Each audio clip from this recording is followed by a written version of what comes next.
guys? Ted from Immersion here, and I'm at the Dungeon Chess booth. So this is a VR 3D virtual experience playing chess, but it's all D&D themed.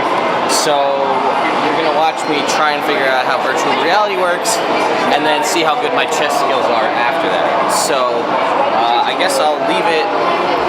I'm going to tighten in on the game as we figure out how I work this virtual reality.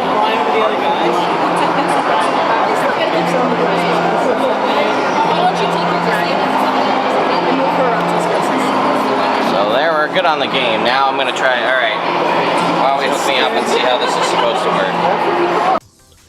Alright guys, so rather than me trying to show you guys how this whole thing worked and literally watching me play chess for the better part, I think, of 16 or so minutes, I decided to mute the volume on this video, record over it, and just show you the background. The beginning of this, what you're watching right now, is me trying to figure out how my hands work and trying to figure out how to control the pieces. It was a lot more difficult than I had initially thought, because you have to actually get your hands down to the level of the playing board, and then I was trying to recenter, and I want to point out that the entire time it looks clear on the screen that you guys are watching. I could not get it to focus enough for me to be able to see clearly. It was blurry for me, and it just fucked me up for the rest of the convention. Like, I had a headache, I felt like crap, because it was just like, it was all off. So I eventually got it reset and started over, and you can see me just going through here and playing chess. And it was really cool to control all the pieces individually, all the little D&D pieces, to see, you know, the white side was the good side, if you will, with the unicorns, the copper dragon, and the bad side you had, it looked like a Baylor and fire giant, and your rooks were beholders, and you had nightmares for knights, and I think you had drow for your pawns.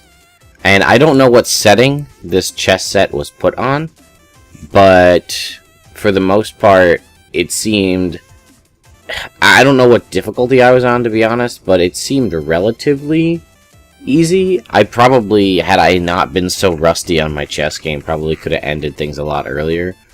But like I said, I wanted to speed it up because even the last few minutes here is just me playing back and forth with the king, trying to, you know, put it in check. And I mean, he brings his the computer brings his queen out super early and then gets taken really quick for not even like a super good sacrificial move.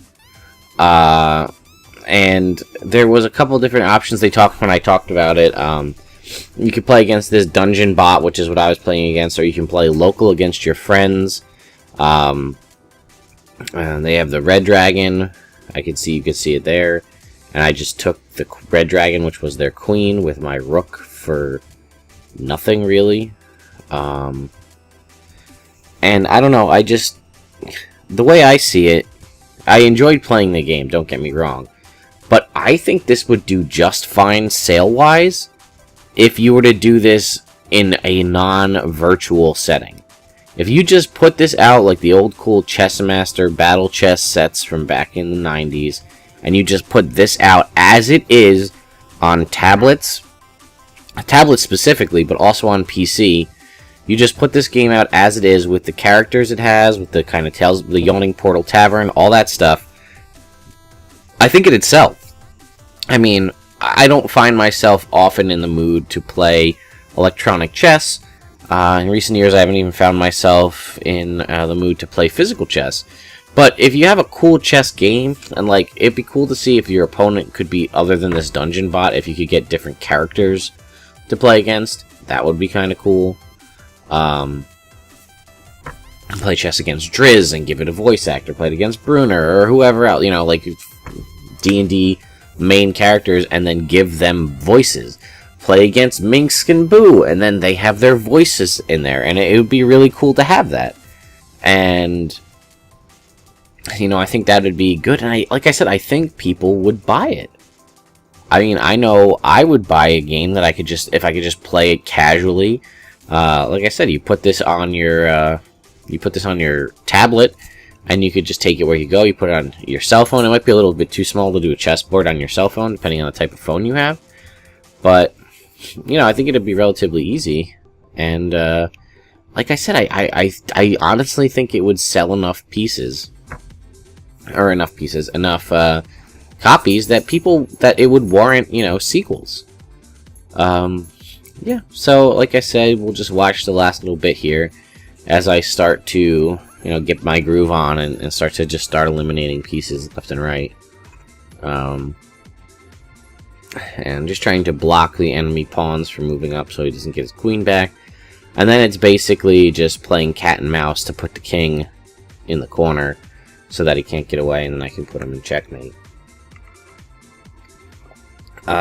Once, you know, I got the hang of it, this is, you do need, and I don't know if all Oculus Rifts and Samsung Gear VRs come with the dual controllers. I actually have a Samsung Gear VR, and I don't know if it came with the 2 handheld controllers or just the headpiece. I would imagine it was, but you need both, obviously, to pick up and move your pieces around.